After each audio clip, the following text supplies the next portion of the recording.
La scène se déroule en Galilée, près d'Haïfa, dans le nord d'Israël. En plein jour, deux hommes armés sortent d'un véhicule et abattent le conducteur de plusieurs coups de feu. La victime est tuée sur le coup. Un citoyen arabe d'Israël originaire d'Haïfa. Le lendemain, une expédition punitive est organisée dans le village arabe de Basmat Taboun, dont seraient originaires les tueurs.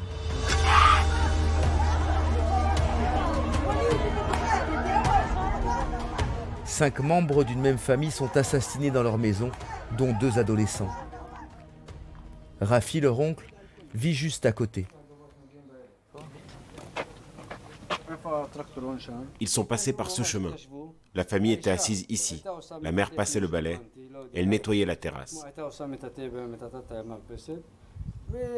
Ils ont d'abord tiré sur elle et ils l'ont tuée. Elle est tombée sur le sol et ils ont continué à tirer. Il paraît qu'ils ont tiré une centaine de balles.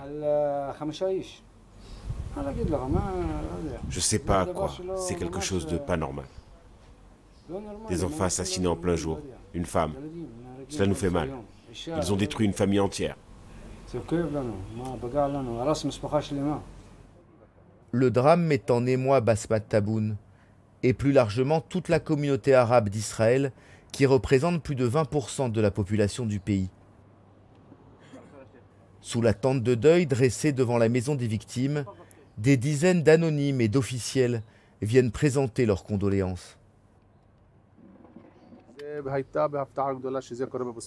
On sait que cela arrive dans beaucoup d'autres endroits, mais ici, à Basmat, on n'aurait jamais cru que cela arriverait. C'est un deuil douloureux, pas seulement pour Basmat, mais pour tout le secteur arabe qui est touché. Tous les jours, un village ou une ville arabe est frappé.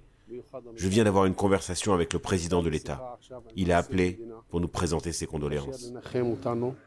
La violence gangrène toute la société arabe israélienne, car la tragédie de Basmat Taboun est loin d'être isolée. En 2023, plus de 200 Arabes israéliens ont été tués par d'autres Arabes. Un record absolu. Dans le village, les femmes se réunissent à part pour porter le deuil. Elles assistent impuissantes à ce déferlement de violence. Dans le secteur arabe, nous n'avons aucune sécurité. Même quelqu'un dans sa maison n'est pas en sécurité. Quand nos enfants sont dehors, nous ne sommes pas tranquilles jusqu'à ce qu'ils rentrent à la maison.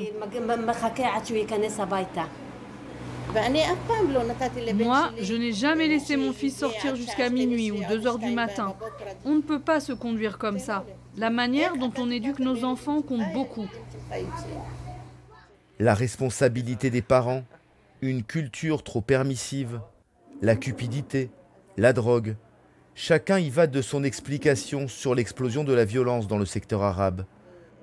Mais toutes s'accordent sur un point, la police ne fait pas son travail. L'État d'Israël a une police très puissante. Comment ils peuvent dire qu'ils n'arrivent pas à lutter contre la criminalité? Bien sûr qu'ils peuvent. Rien qu'avec l'argent qu'ils saisissent lorsqu'ils arrêtent des trafiquants de drogue, ils pourraient faire des tas de choses. Régulièrement mis en cause pour son incapacité à lutter contre la violence dans le secteur arabe, le gouvernement israélien s'est engagé à prendre le problème à bras-le-corps.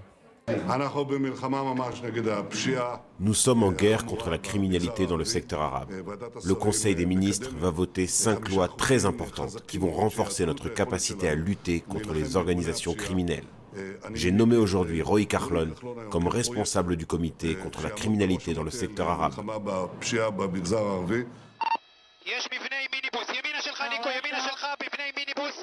Depuis plusieurs années, la police israélienne multiplie les opérations très médiatisées au cœur des localités arabes d'Israël, comme cette course-poursuite filmée par un drone et des caméras au sol.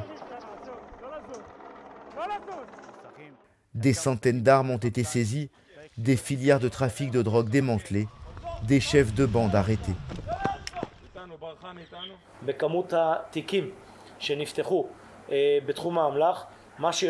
La quantité de dossiers qui ont été ouverts pour des possessions d'armes illégales a augmenté de 32%.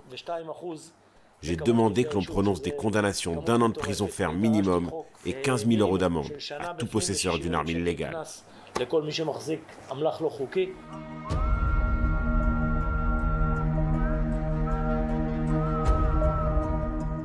Dans un pays où l'insécurité urbaine reste faible, les citoyens arabes se sentent discriminés et ils se mobilisent pour interpeller les pouvoirs publics. Nous rencontrons Samer Zakout à Jaffa, la banlieue judéo-arabe de Tel Aviv. Sur les réseaux sociaux, Samer Zakout, rappeur et activiste, a tiré le signal d'alarme avec ce clip très provocateur. Je vais poser une question un peu bizarre. Si je suis tué, cela posera un problème à l'un d'entre vous? Parce que c'est exactement ce qui est arrivé à mon cousin Sami, que l'on a appelé victime numéro 20.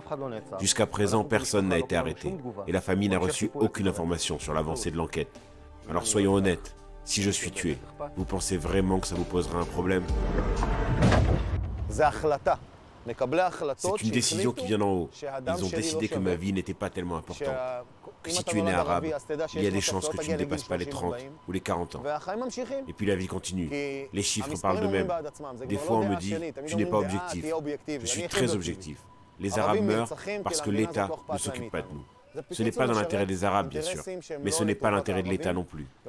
Parce que si les Arabes ne vont pas bien, personne n'ira bien. Si moi je vais bien, alors toi aussi tu vas bien. Depuis le 7 octobre et la guerre entre Israël et le Hamas, Samer Zakout mène un nouveau combat. 70 membres de sa famille sont morts dans la bande de Gaza dans des bombardements israéliens. Pour lui, l'urgence c'est d'œuvrer à la paix entre Israéliens et Palestiniens. Je pense, en tout cas j'espère, au plus profond de moi, que tout ce sang des innocents versé depuis le 7 octobre ne servira pas à rien. On n'a plus le choix maintenant. Soit il y aura la paix et un changement du statu quo, soit on court tous à notre perte. Moi, je crois toujours à la paix et la lumière. Pas la paix des hommes politiques, pas la paix entre les États comme les accords d'Abraham.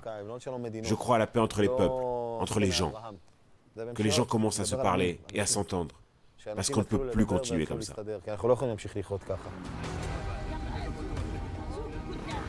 Depuis le 7 octobre, la violence dans le secteur arabe semble en léger recul.